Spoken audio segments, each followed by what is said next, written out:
안녕하세요. 저는 LA 성 아그네스 성당에서 사목하고 있는 예수의 최성용 요셉 신부입니다. 뉴욕 카톨릭 방송의 요청으로 제가 이렇게 여러분과 함께 이렇게 만나게 되었는데요. 제가 앞으로 4차례에 걸쳐서 저의 이야기를 좀 나누려고 합니다. 제가 이렇게 나누고 싶은 큰 주제는 모든 것 안에서 하느님을 발견한다는 것입니다. 이것은 우리 예수의 영성을 요약하는, 또 예수의 영성을 그대로 드러내는 그런 문장입니다. 우리는 신앙생활을 통해서, 또 삶을 통해서 하느님을 여러 어떤 자리에서 만날 수 있습니다. 기도를 통해서 만나기도 하고, 그리고 교회의 여러 성사를 통해서 우리는 하느님을 만납니다. 하지만 제가 좀 더 이렇게 포커스를 두고 있는 곳은 우리의 모든 경험이나 체험들, 특히나 우리의 어떤 상처나 어떤 용서, 이런 주제들, 또 우리 삶에 참 중요하다고 생각되는 어떤 관계에 대한 문제, 그리고 복음의 가장 가치 중의 가치라고 할 수 있는 사랑, 또 우리 삶에서 어떻게 사랑을 이렇게 성장시킬 것에 대한 이야기들, 또 우리는 많은 걸 잃어버리는데요, 어떤 상실의 주제, 그리고 또 우리 영성 생활에 있어서의 어떤 그런 어두운 측면들, 또 그림자, 이런 작은 주제들이 앞으로 제가 여러분에게 나누고 싶은 주제입니다. 오늘은 첫 시간인데요, 여러분과 함께 이 상처와 화해라는 주제로 저의 성찰을 좀 나누고 싶습니다. 먼저 상처를 가진 사람들에 대한 이야기를 좀 몇 가지 이야기하고 싶은데, 제가 상처하면은 가장 먼저 떠오르는 어떤 오래전 기억이 있습니다. 그것은 제가 한국에서 방송된 입양 아이에 대한 어떤 다큐멘터리인데, 이런 내용이었습니다. 우리 한국에는 입양의 날이 있는데요, 이제 한국에 있는 어떤 방송국 어떤 프로그램 제작자 PD가 이제 미국에 와서 미국에서 입양된 아이들, 또 그런 가정을 방문해서 이렇게 만든 프로그램이었는데, 그 화면에 어떤 이런 장면이 나오는 거예요. 한 5살, 6살 되는 여자아이, 또 그보다 한 2살 정도 좀 아래에 있는 여자아이 두 아이가 이렇게 청소를 하고 있는 그런 장면이었습니다. 보통 미국 가정에는 1층에 이렇게 큰 거실이, 리빙룸이 있잖아요. 그리고 보면 또 큰 테이블이 있는데, 그 두 어린 아이들이 이렇게 그 큰 테이블 아래에서 이렇게 뭘 닦아내고 이런 청소를 하고 있는 모습입니다. 그러면서 그 화면이 나오고, 그리고 이제 나레이션이 나오는데, 이제 PD가 어떤 방송국 관계자들이 양부모를 인터뷰한 내용입니다. 근데 어떤 이야기가 나오냐면, 미국의 양부모님이 한국에서 저 아이를 이렇게 입양을 해서 우리가 키우고 있는데, 저 아이들이 청소를 참 잘한다고. 그러면서 한국에서는 이렇게 어린이들에게 청소하는 것을 가르치나요? 이런 이야기가 나오는 거예요. 사실 저는 그 장면을 보면서 좀 가슴이 좀 먹먹해진 겁니다. 사실 우리가 알기로는 미국에서는 그렇게 어린아이들이 저는 그렇게 청소하는 걸 본 적이 별로 없습니다. 물론 가정에서 아이들이 자기 방은 자기가 청소하고 정돈하는 것도 하겠지만, 일반적으로 미국 사회에서 청소하는 사람이 따로 있잖아요. 그래서 저는 그렇게 생각을 했어요. 저 아이들이 왜 저렇게 와서 청소를 할까? 여기 와서 제 주관적인 생각을 했습니다.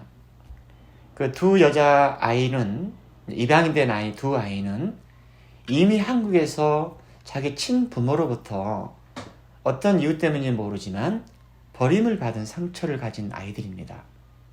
그래서 어쩌면은 그 두 여자 아이들은, 두 아이는 미국에서 와서 양부모에게 잘 보여야 됩니다. 저는 그런 생각이 든 겁니다. 여기서 쫓겨나면 안 된다는 생각이 그 아이들에게 있었는지도 모르겠습니다. 그래서 그 아이들은 청소를 하는 겁니다. 그래서 제가 그 화면을 보면서 굉장히 먹먹해졌고, 사실 우리가 살아가면서 특히 부모로부터 버림받는 체험들, 특히나 어떤 가족들, 서로 신뢰 관계에 있던 사람들로부터 어떤 치명적인 상처를 받으면 그 상처는 정말로 깊이 자리할 것 같습니다. 누군가로부터 버림받는다는 것, 또 내침을 당한다는 것, 상대방으로부터 나의 어떤 진실이 외면당한다는 것, 나아가서 모욕을 당하면 이런 비참한 체험은 없는 것 같습니다. 이런 상처는 정말 심하면 정말 그 사람을 평생 동안 어떤 그런 아픔 또 상처 안에서 살아갈 수밖에 없고, 아주 극단적으로 나가면 혹은 간혹 자기 삶을 아주 비참한 방식으로 마치기도 합니다. 두 번째 이야기는 제가 피정 중에 만났던 어느 자매님의 이야기인데요. 이 이야기는 그분이 아주 오랜 시간 동안 어떤 거의 10년 이상 어떤 상처를 안고 살아왔던 분입니다. 근데 하루는 이분이 이제 피정을 하는데, 긴 피정을 하는데, 피정팀 옆에 있는 강이 흐르고 있었어요. 그 강을 이렇게 정신을 먹고 산책을 하는데, 문득 자기 내면에서 올라온 소리를 들었다고 합니다.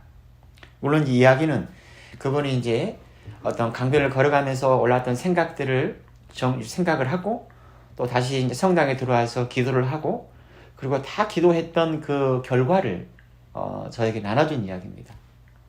아무튼 이분이 그 강가를 따라서 산책을 하는데 자기 내면에서 이제는 내려놔라, 이제는 내려놔라, 이런 소리가 들렸다는 겁니다. 근데 이분은 그 소리는 예수님의 목소리라고 확신을 했습니다.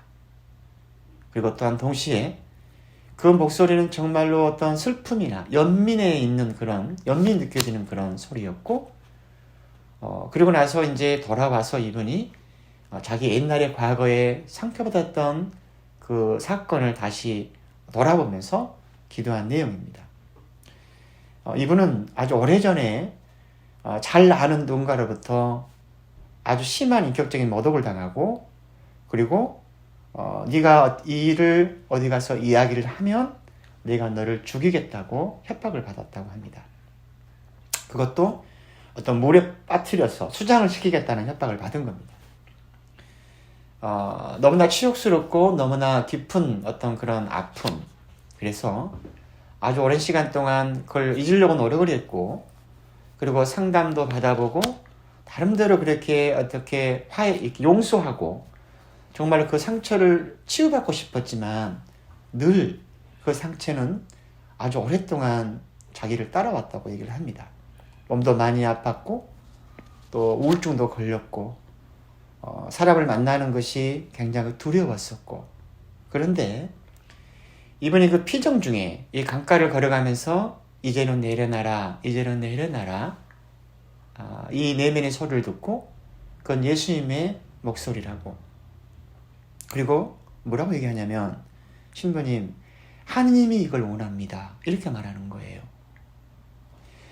그분은 어떤 그 오래전에 그 아픈 그 상처를 경험했을 때 하느님도 많이 원망했다고 합니다. 내가 왜 이런 경험을 해야 되냐고, 왜 나를 도와주지 않으셨냐라고 하나님을 굉장히 원망했고, 또는 하나님도 멀리했다고 합니다.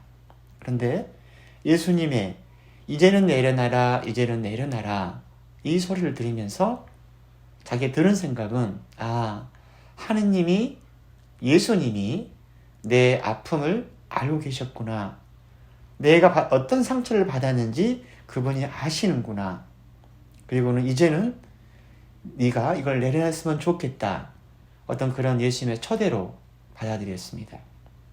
이것이 그분의 기도 체험입니다. 몇 달 뒤에 제가 우연찮게 그분을 만났는데, 그분의 어떤 새로운 일을 했다고 하면서 굉장히 사는 게 즐겁다고, 목소리도 훨씬 더 생기가 있었고요, 얼굴이 바뀌었습니다. 제가 그분 이야기를 들으면서 하나님과 화해했군요, 이런 말할 필요도 없었습니다. 이미 그분은 아주 오랫동안 자기를 따라왔던 그 아픈 상처를 이미 떠나보낸 그런 후였습니다. 다른 이야기 역시 이제 피정 중에 만난 어느 분의 이야기인데, 하루는 우리가 잘 아는 그 복음에 나오는 배짜다 목가 이야기 있잖아요. 그걸 가지고 이제 이냐시오식의 관상 기도를 하는데, 이 복음에 나오는 것처럼 이 장면을 설정을 하고, 이 상상을 이용해서 이제 기도에 들어가는 거잖아요. 그러면서 이제 기도 안에서 38년 동안 알았던, 아팠던 그 사람을 이렇게 찾으러 다니는데 안 보이라는 겁니다. 그런데 한참 뒤에 보니까 저쪽 한쪽 귀퉁이에서 한 어린 아이, 여자아이가 보였고, 그리고 나이가 좀 있는, 나이가 지긋한 어떤 할머니, 어떤 노파가 있더랍니다. 그런데 그 기도 어떤 안에 올라온 이미지가 뭐냐면, 그 여자아이, 작은 여자아이가 그 할머니를, 그 노파를 이렇게 손을 잡고 뭔가 좀 위로하는 듯한 그런 느낌이 온 그런 기도를 했습니다, 이분이. 그런데 그날 밤에 꿈을 꾸는데, 낮에 기도했을 때 기도 안에서 올라왔던 그 노파가 꿈이 나타난 겁니다. 참 신기하죠? 그러면서 그 똑같이 그 노파 나타나서 자기 꿈속에서는 어떤 장면이 나왔냐면, 자기가 늘 자는 그 침대, 거기에서 이렇게 웅크리면서 그 침대를 이렇게 쓰다듬고 있는 어떤 꿈을 꾼 겁니다. 이게 그분이 기도했던 내용이고, 이게 바로 그분이 꿈 내용의 전부입니다. 그런데 그분이 제게 하시는 말씀이 뭐냐면, 신부님, 이제 제가 엄마하고 화해했어요, 이런 말을 하는 거예요. 얘기를 좀 들어보니까, 물론 어머니는 오래전에 돌아가셨답니다. 그런데 생각해보면 자기가 어릴 때 이상하게 모든 것이 엄마가 자기의 어떤 중심이었다는 겁니다. 예를 들면 학교에서 열심히 공부해서 이렇게 상을 받는 것도 엄마한테 칭찬받기 위해서 그렇게 열심히 공부를 했고, 그리고 어디 가서 시장이나 백화점에 가서 옷을 살 때도 엄마가 골라준 옷을 입었다는 겁니다. 자기 생각보다는.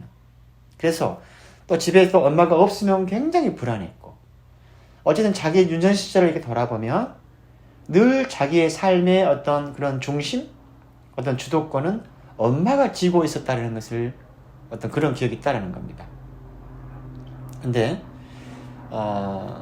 커서 조금 들은 이야기는 자기 어머니가 돌아가시기 전에 이제 우연히 하는 말이었겠죠. 근데 무슨 말씀 하셨냐면, 누구야, 사실 내가 너 이 뱃속에 비했을 때, 임신했을 때 사실 내가 너를 이렇게 낙태하려고 했어, 뭐 이런 이야기를 들은 적이 있답니다.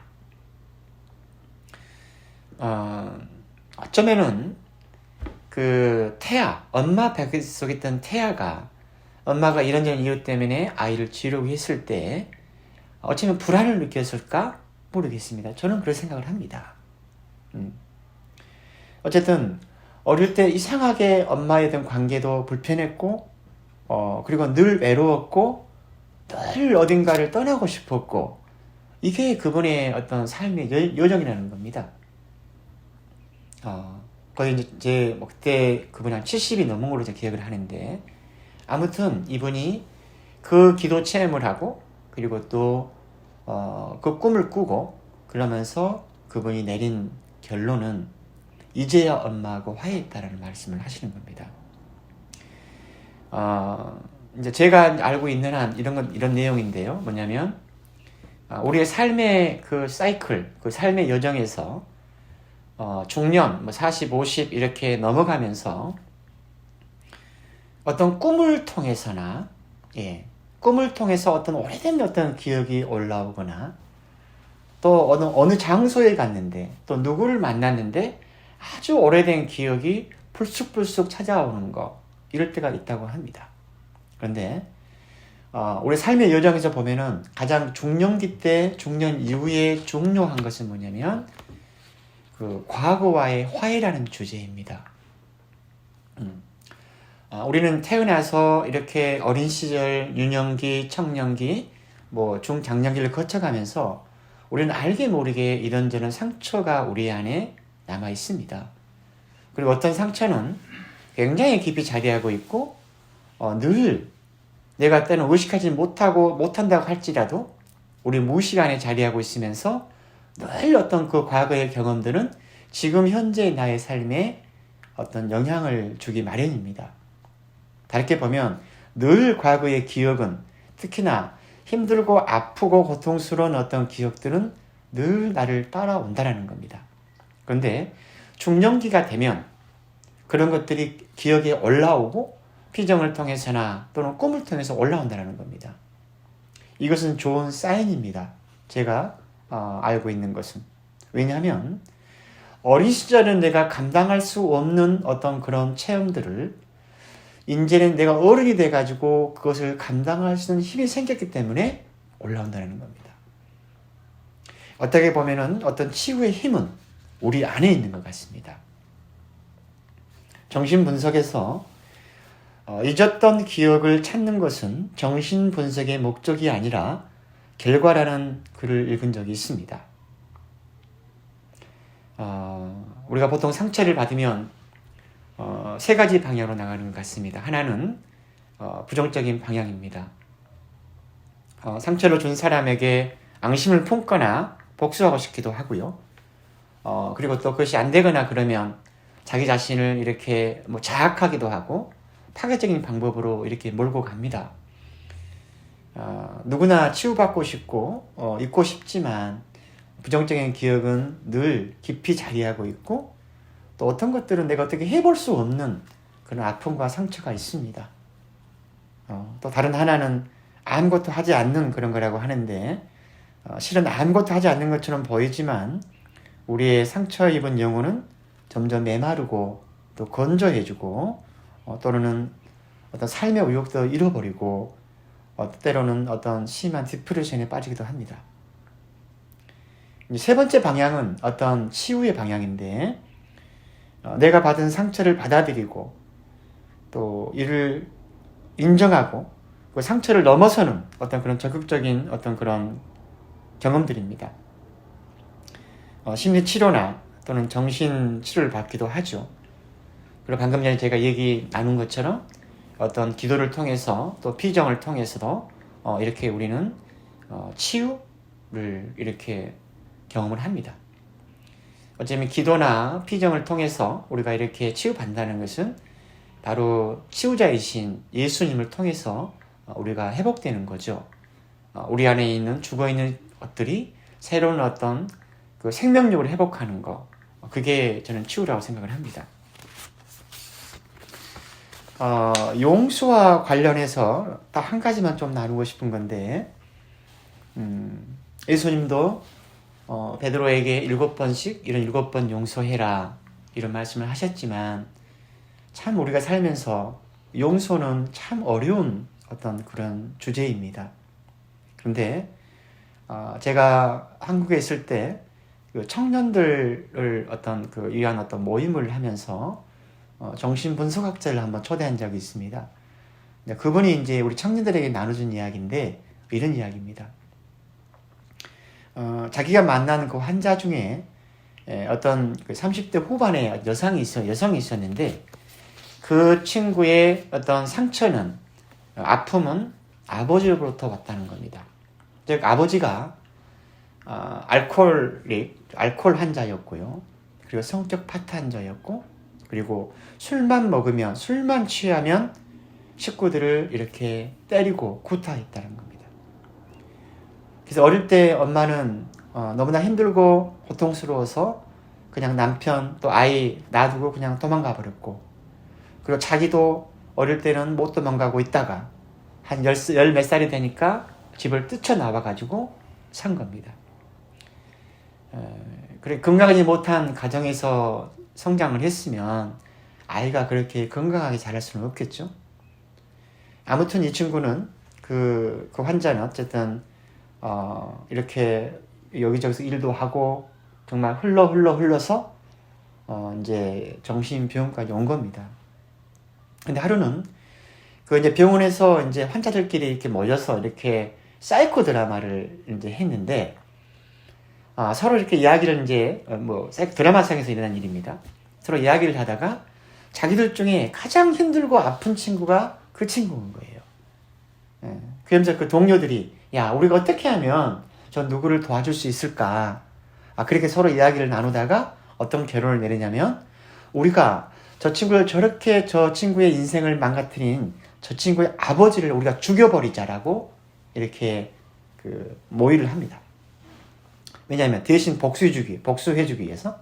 그래서 가서 그 친구에게 야, 우리가 네 인생을 이렇게 망가뜨린 너의 아버지를 우리가 대신 죽여줄게. 대신 복수해줄게. 이런 말을 했답니다. 그런데 그 30대 후반의 여성이 하는 말은 이렇게 얘기를 했다고 합니다. 아직 아버지에게 복수할 것이 많은데, 아직 아버지에게 할 말이 많이 남았는데 벌써 죽으면 어떻게 해요? 그리고 나서 다른 사람들이 이렇게 생각하는 것과는 다르게 아직 아버지를 저는 용서할 수가 없습니다. 우리 아버지는 용서받을 만한 사람이 아닙니다. 그러나 내가 아버지에 대한 미움 때문에 내 자신을 파괴하고 나의 현재와 미래를 잃어버리고 있다는 사실을 이제야 깨달았습니다. 이제는 나를 위해서라도 아버지를 그만 미워하고 복수하려는 것을 멈추고 싶습니다. 이런 말을 했다는 겁니다. 그 정신분석학자는 이렇게 깊은 상처를 가지고 있는 사람들, 트라우마를 가지고 있는 사람들을 이렇게 상담하고 그들을 이렇게 치유의 길로 갈 때, 또 도와줄 때 그 환자들이 이런 생각을, 이런 의식을 갖도록 해주는 것이 자기 역할이랍니다. 본인이 그 상처를 받아들이고 이제 복수하는 것도 멈추고 싶고 정말로 용서하는 것이 그 사람이 용서를 받을 만한 사람인가 아닌가 아무 관계도 없고 용서는 정말로 나 자신을 위한 거라는 그런 깊은 인식에 도달하면 그것을 놔버릴 수 있는 힘이 생긴다는 겁니다. 그래서 저는 용서와 관련해서 제가 드리고 싶은 이야기는 딱 하나입니다. 용서는 나 자신을 위한 것이다라는 겁니다. 하지만 이렇게 우리가 설령 그것이 이해된다고 할지라도 상처는 또 아픔은 바로 이 hurt, 여기에 우리의 마음에 가슴에 남기 때문에 그렇게 쉽게 용서는 될 수가 없는 것 같습니다. 하지만 이 친구가 얘기했던 것처럼 용서라는 것이 그 사람이 용서를 받을 만한 사람인가 아닌가 아무 관계가 없고 나를 위해서 용서하는 것, 놔버리는 것. 그렇지 않으면 계속해서 그 아픈 상처는 계속 나를 따라다니면서 나를 힘들게 합니다. 만약에 내게 깊은 상처를 줬던 사람이 지금 이 세상에 없거나 세상을 떠난 사람이라면 누구하고 화해하겠어요? 내 마음 안에 있는 나의 기억과 화해하는 겁니다. 또 설령 어떤 상대가 이 세상에 살아있다고 할지라도 도저히 현실적으로 그 사람과 화해할 수 있는 가능성이 전혀 없다면 어떻게 화해가 가능하겠어요? 결국은 내 안에 있는 나의 기억, 나와 나 자신과의 화해가 일어나야만 우리는 그 아픔에서 벗어날 수 있을 것 같습니다. 제가 알고 있는 것은, 또 제가 생각하고 있는 것은 우리의 상처나 아픈 자리는 어떤 하느님의 손길, 또 치유하는 예수님의 손길을 만나는 자리이기 때문에 저는 성스럽다고 생각을 합니다. 정말 아픈 기억들, 상처들이 한글이 잊어버리고, 기억에 딱 지우개처럼 이렇게 글을 썼다가 이렇게 잘못 썼으면 지우잖아요? 그러면 그런 식으로 지우개로 지워버리면 너무 좋겠는데 우리 마음에 남겨진 상처는 그렇게 지우개로 지워지지 않잖아요. 아무튼 제가 말씀드리고 싶은 것은 어쩌면 치유의 힘은 우리 안에 있다라는 것, 그리고 치유자이신 예수님, 하나님을 우리는 만나면서 우리는 그게 치유를 받고 그리고 새로운 생명력으로 회복된다는 것입니다.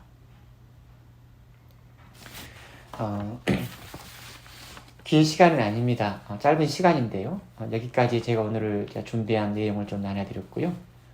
그리고 다음 시간에는 사랑이라는 주제로 여러분을 만나도록 하겠습니다. 예, 봐주셔서 고맙습니다.